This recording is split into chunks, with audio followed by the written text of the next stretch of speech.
Hello, and welcome to PTE Tutorials. In this presentation, we will be going over the Pearson Test of English Academic Section Listening, specifically how to complete the fill-in-the-blanks. In this presentation, we will cover what exactly is fill-in-the-blanks. We'll go over the test instruction that you will receive, the scoring, some tips in order to improve your spelling, a step-by-step strategy, as well as a sample question. So what is a fill-in-the-blanks question? Essentially, there's going to be a gap in the text. You have to listen to the recording and then type in a missing word into the transcript. This question will assess both your listening and writing skills. The test instruction that you will receive is, you will hear a recording. Type the missing words in each blank. The scoring is that for every blank filled with a correct spelling, you will receive a score point for this question type. You will receive partial credit. You should concentrate on the spellings so that you can maximize the credit that you will receive.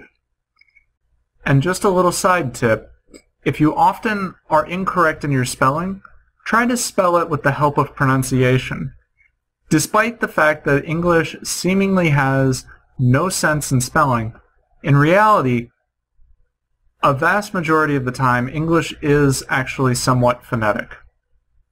So, what you have to do in order to improve your spelling is to essentially practice spelling it in as many senses as you can. Writing it, typing it, flashcards, reading it, sounding it out. What you should do when you encounter a word is you should look at it very carefully. You should try and remember what the word exactly looks like. You can also use phonetic clues in order to try and figure out how a word is spelled. You should also be writing it or typing it until you remember the word. You can also use an online or actual dictionary to check your spellings, as well as your pronunciation. Also, as a general thing, you should stop using spell check until you actually know how to spell all of the words. You should also maintain a spelling log so that you can keep track of the words that you need to remember how to spell. So, a step-by-step strategy. Go through the text quickly. Type in the text into the appropriate box. Follow the recording and the text simultaneously. Don't forget to move your cursor as well. Also, you should check the word to make sure that you've typed it fits into the sentence grammatically. Also, what you can do is you can apply different strategies. You can write answers directly into the boxes as you see fit, or you can make notes and then plug everything into the different boxes. It doesn't really matter much.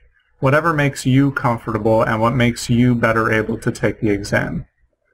Moreover, you should be careful to make sure that you're typing into the correct box.